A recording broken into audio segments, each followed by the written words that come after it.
How does change happen in society? Changes in habits, beliefs, and behaviors. What causes them to change? Because these are the things that shift in society. And how do they change? This book is about that. About the process of change in society. How do ideas, beliefs, and behaviors spread throughout a society? And why do some of them not spread at all? But the perspective this book takes is somewhat unique. The author is a sociologist. But not just any sociologist, they work on social networks.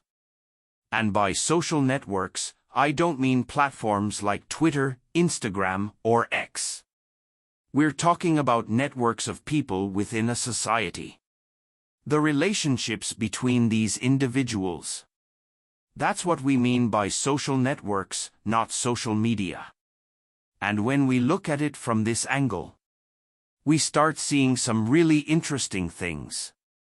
We begin to pick up fresh clues to understand how these changes happen. And this insight can be very useful to us. Because if we have something we want to spread, like a new product we're launching, a new service we're introducing, or if we want to curb the spread of a social norm, or promote a social norm, or spread a political idea, or prevent one from spreading, or even when we observe the efforts to promote ideas, our eyes become a little more open to what's really happening. No matter where we stand in this story, we're all part of it somewhere. We become more aware of the mechanisms at play in this world. So, what does the book say? At its core, it says this. The metaphor that ideas spread like viruses is simply not true. We've used this metaphor for decades. We thought it was a good one. It was standard. It was popular in social sciences. We'd say that societal change happens like the spread of a virus. But with what we know now, with what we understand today, we see that this metaphor is incorrect. For example, look at the work of advertisers. Many advertisers have long believed, quite firmly, that the process of convincing someone to adopt a new product is a one-way process. It's top-down. The company promotes the product. They bring in famous people. They bring in influencers. They bring in people with impact to use the product, hoping the message will reach passive, inactive consumers, sitting idly, receiving this information. This was the case from the era of newspapers, radio, and television. And it still happens today. Many people eager to promote a new product or idea immediately seek out a big star, an influencer. And by influencer, we don't mean someone with just a few followers. An influencer is someone with real impact. Someone big. Someone who seems to sit at the center of a large social network. So, they approach such a person and ask them to either endorse the product, introduce it, or advertise it. Because the thinking goes, since this person sits at the center of a massive social network, with lots of people connected to them, many will hear their voice. And if they speak, people will listen. But the author says this is one of the oldest, most persistent misconceptions we have.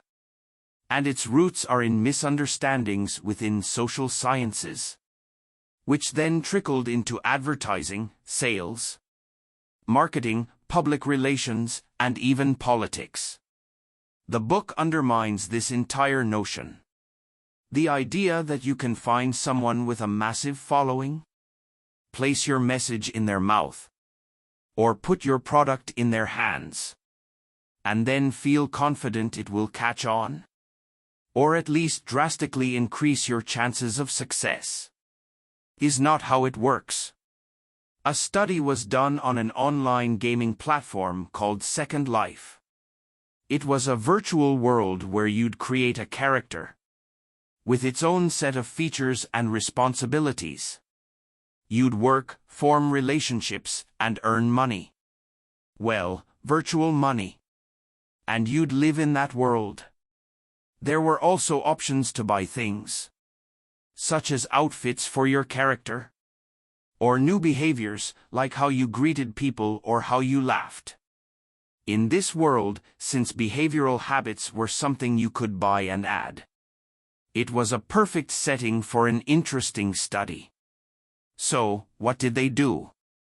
They introduced a new greeting style, where instead of just nodding to each other, characters would now shake hands. They wanted to see how this new behavior would spread. It was a fascinating experiment, because they could track, point by point, how this behavior propagated. In the real world, you can't track something from its exact starting moment like this. But in this case, they could. They could track the behavior from the very start. So, what was the common perspective at that time? It was that in this network of relationships between players, we should look for influencers, the Oprahs of the game. The assumption was that if one of these influencers adopted a new behavior, like shaking hands instead of nodding, everyone else who followed them would start doing the same. And from there, the wave would spread. But what was the actual result? It showed the opposite. The findings revealed that those like Oprah, the ones with the most connections, those who were at the center of the network, the people connected to a large number of others, actually had very little influence in spreading behaviors. Why? Because they found that the more people someone is connected to, the more cautious they are about adopting a new behavior. They're less willing to take the risk of trying something new, because a new behavior means doing something that most of the people they're connected to aren't doing yet. That's what makes it new. And they generally don't want to put themselves in that position. So, when do they start adopting new behaviors? When a social trend has already started. This is known as a coordination problem. Every action or behavior we adopt is one that is meant to align us with others. In this virtual world, this game, the researchers' question was, how many people need to adopt a new behavior, like shaking hands, before others also decide to do it? The answer was, it depends. It depends on the size of your social network. What does that mean? Imagine two people start shaking hands every morning when they see each other, instead of just nodding. Is 2 people enough for me to be influenced, or is it too few? It depends. It depends on how many people I interact with overall. It depends on how many people I know. Are those 2 people 20% of my network, or just 0.2%? Do I have 10 people around me, or 1,000?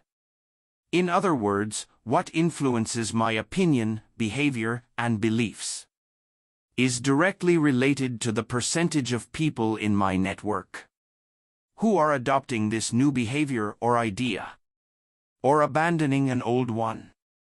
The legitimacy of a new idea, behavior, or belief for us comes from how many of the people around us have embraced this new thing, or have abandoned what they used to accept.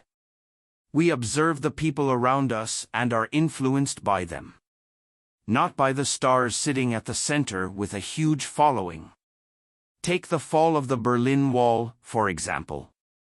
At that time, when the wall was coming down, a sociologist had gone to East Germany and was interviewing people.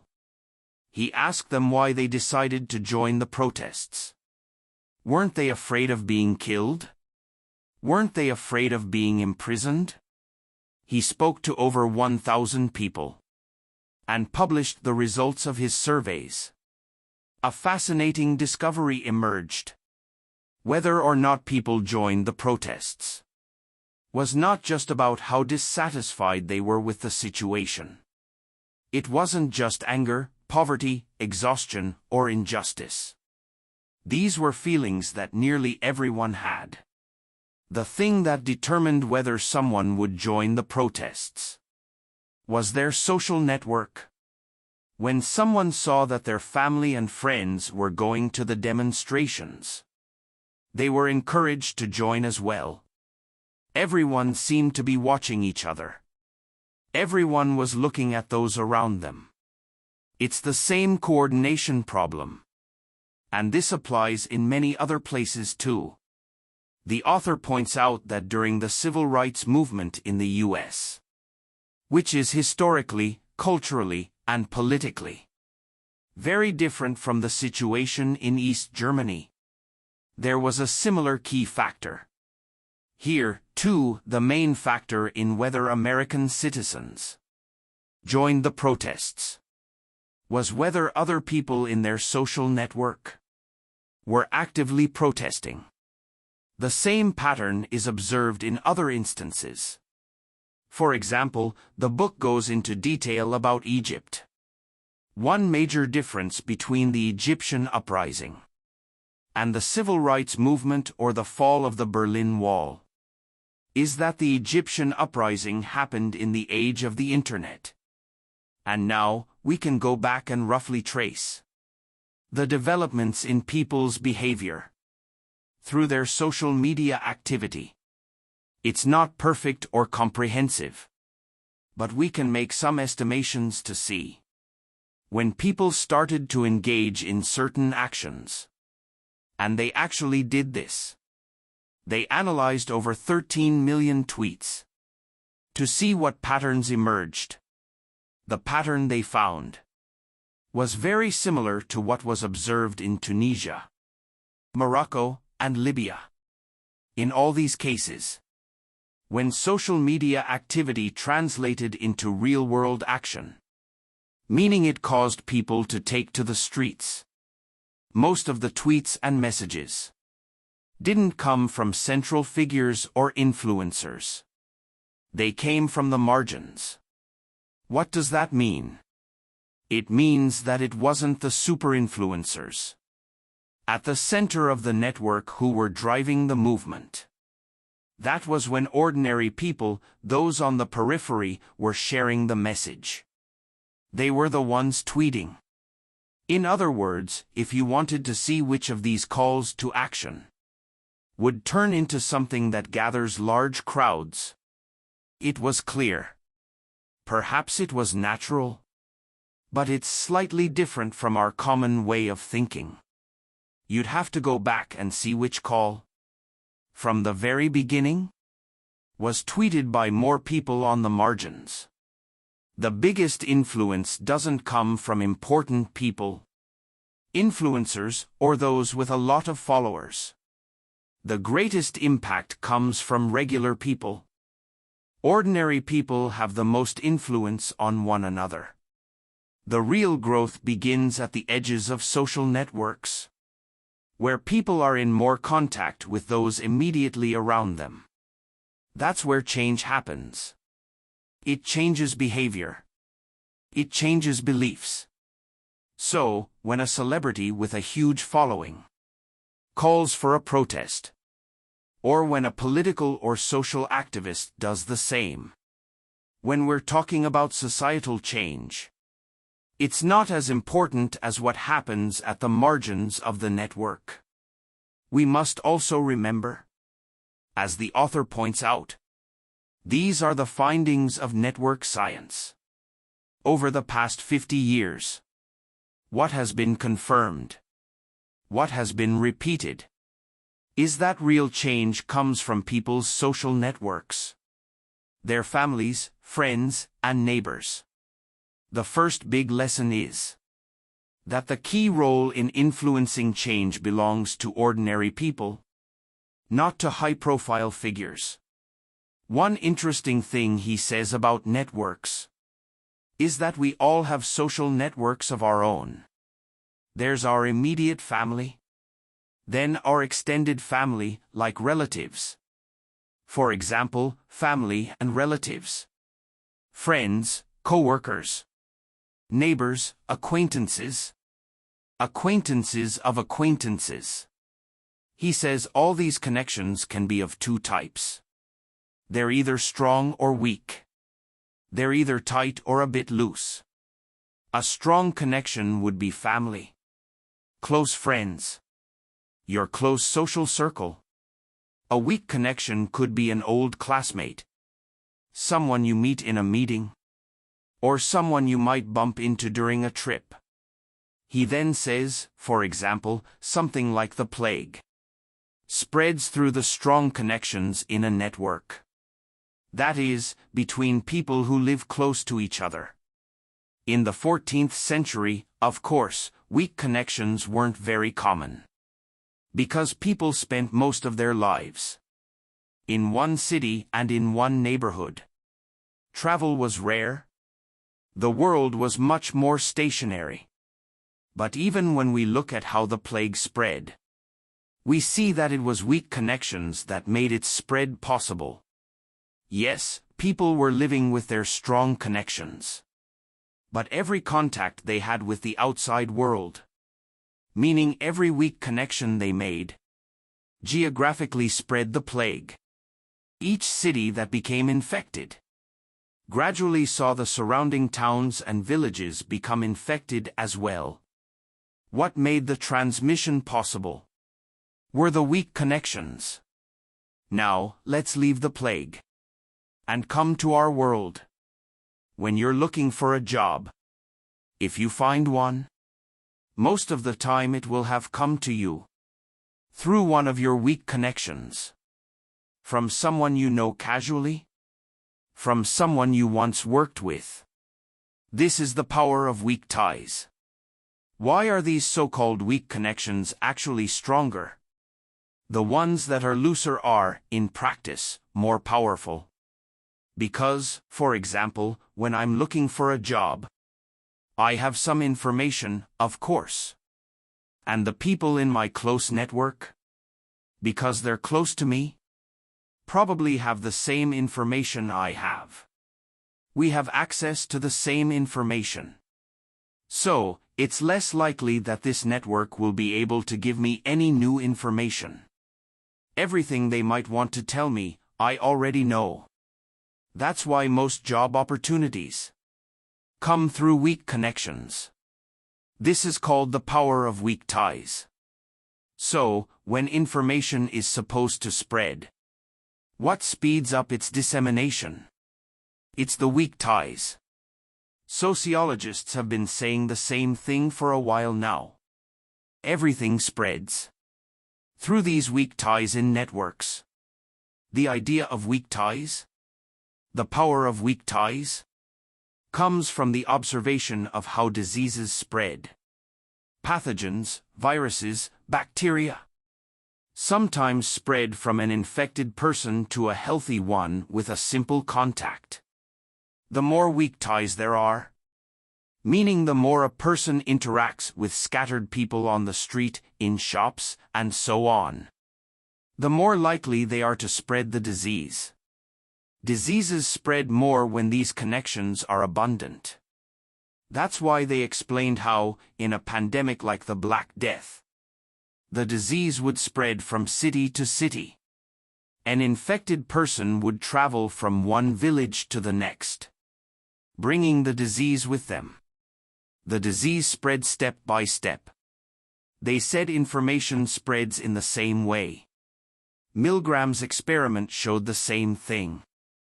And for decades, people thought the same way.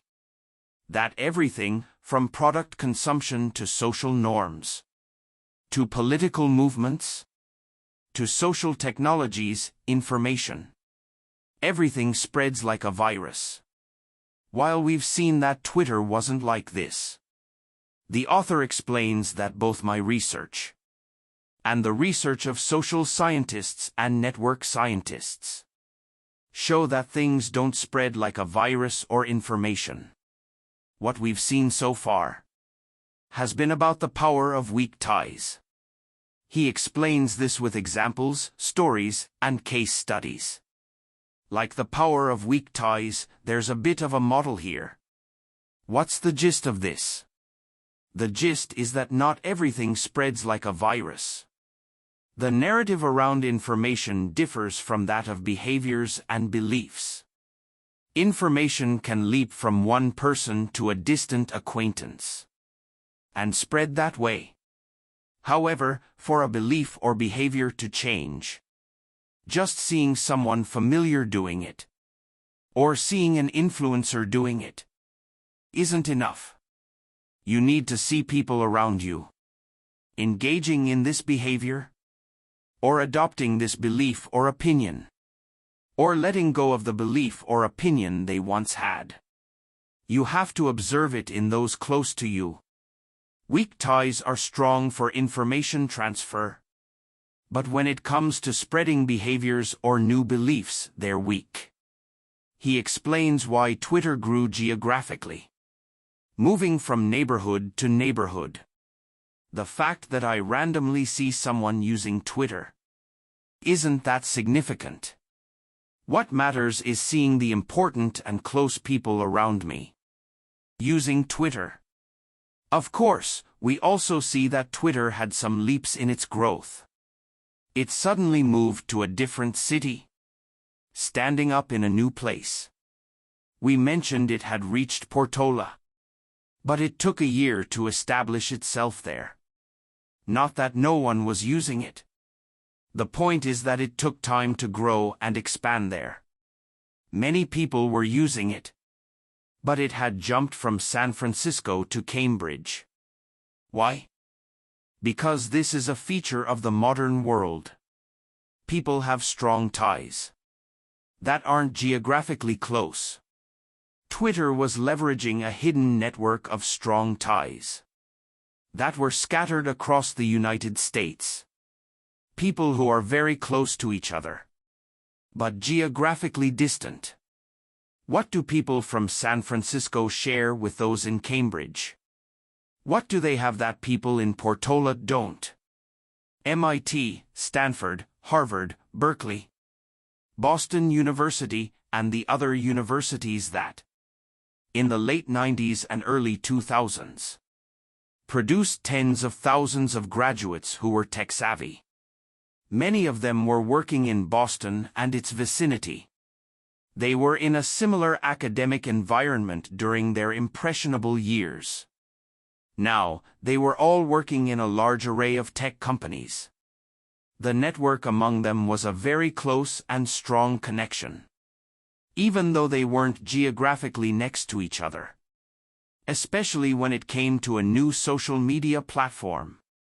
This network became even more powerful and useful.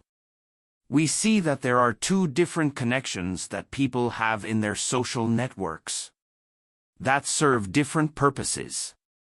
It's not that the viral transmission model applies only to information. Information means news, gossip, rumors. These things spread like a virus. Information and gossip spread like a virus. Behaviors, beliefs, and consumption patterns, the way they spread is different. The book is actually discussing a distinction between the pattern of news dissemination and the pattern of the popularization of a belief or behavior.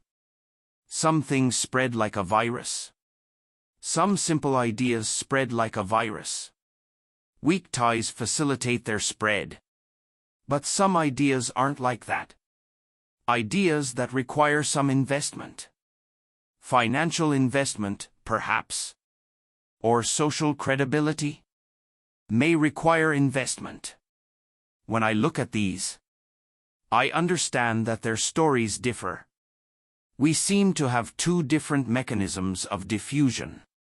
One simple diffusion, and one complex diffusion. The simple one is like a virus. A person with a virus contacts someone else, transmits it, and moves on. Weak ties facilitate widespread diffusion. Gossip works this way. News spreads like this, too. Job opportunities also follow this pattern. All of these have simple diffusion. For simple diffusion, social stars, the central figures of networks, are effective. Influencers have a role here. But the situation is different for complex diffusion. That's where we see that influencers and stars and the network centers aren't as important. Naturally, a question arises. What's the difference between them? What makes something complex to diffuse? Where does this difference come from? The author says that wherever there's resistance to the spread of something, there isn't resistance against news or gossip. These things spread easily. But if you have a new belief, behavior, or idea that encounters resistance, that's where diffusion becomes complex. What does resistance look like? He mentions 4 sources of resistance. Some new behaviors and beliefs face coordination resistance. They only take hold when people start using them together. Their value depends on the number of people who use them.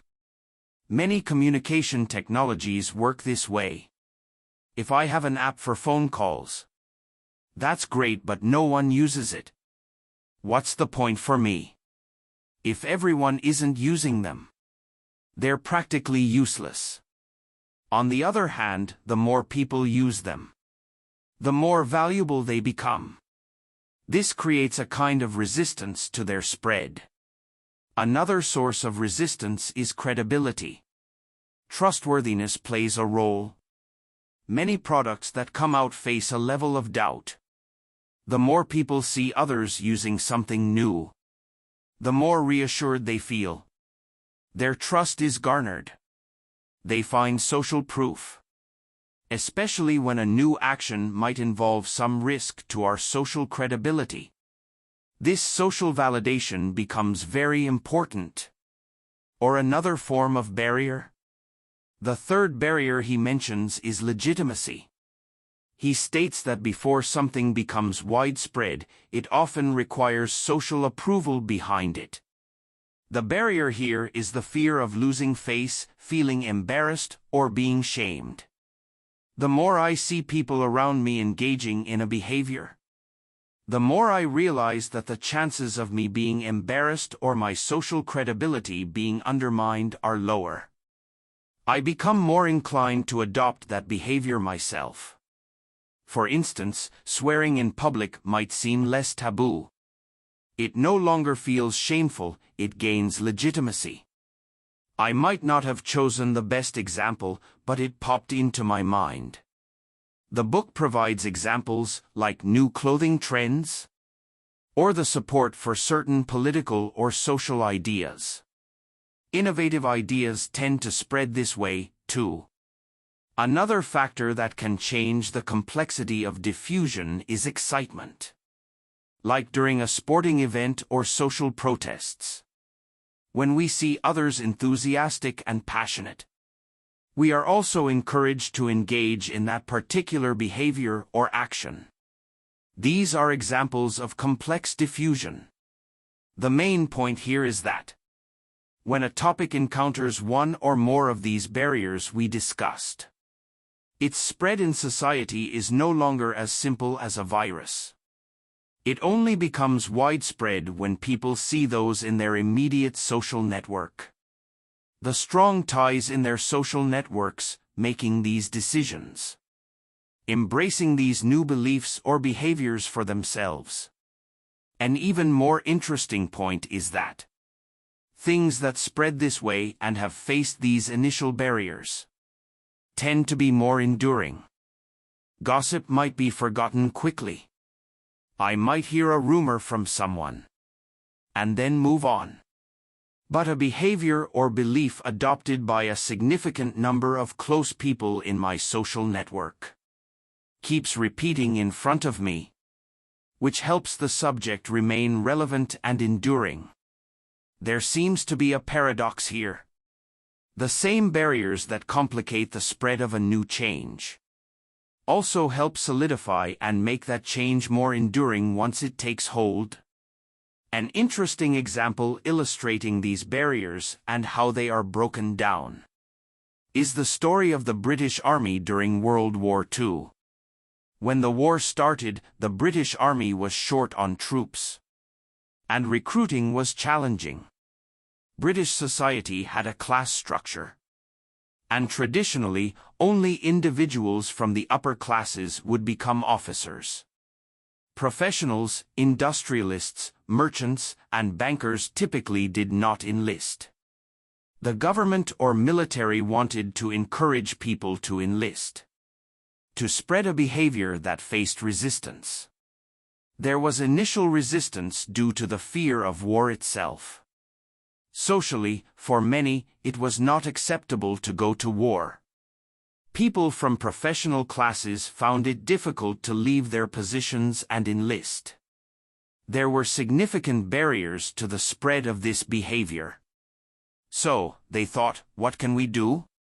They decided that anyone could join the army with their friends. If they enlisted together, they would be placed in the same unit to fight side by side. The outcome?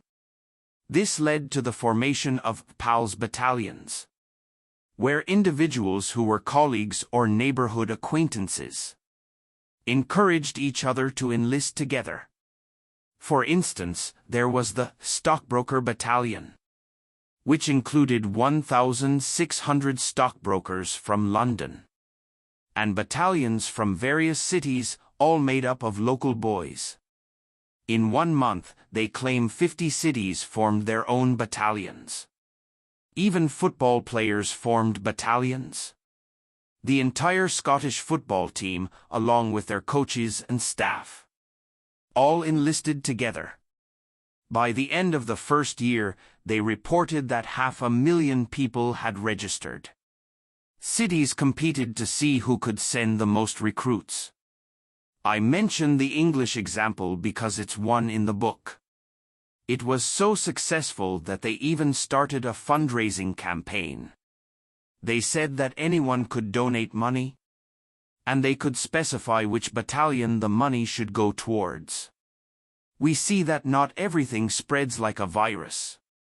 If we want to introduce a new idea, product, behavior, or belief in society, we need to be very aware of the resistances we face, and how we can create the right environment for its spread. For instance, suppose a health organization wants to promote a new drug. Like the book discusses the promotion of birth control pills in South Korea. It says that simply bringing in celebrities to encourage people to talk about the product isn't enough. Now that we're a bit familiar with the book, we understand that there are barriers in place, and the diffusion mechanisms must be aligned with those barriers. Many other things, like invitations to social engagements, the establishment of new social organizations, or new religious or political ideas, also follow this pattern. Once we grasp these concepts, it becomes easier to understand why some ideas spread easily while others seem to resonate less with society. The mechanisms by which certain things can diffuse or be received by society become clearer. By contemplating this further, our understanding of the social landscape becomes more nuanced and realistic. In conclusion, the book also suggests strategies, indicating that if we know these factors and become familiar with network knowledge, we can focus on key areas to pay attention to. When we want to create change, we need to be mindful of several key factors to enhance our chances of success. The first lesson is that social change doesn't spread like a virus. Just raising awareness through your advertising campaign or simply informing people about a new idea isn't enough. It may even backfire. For example, if you launch a new product and everyone knows about it but nobody buys it, it represents a recognized failure in design.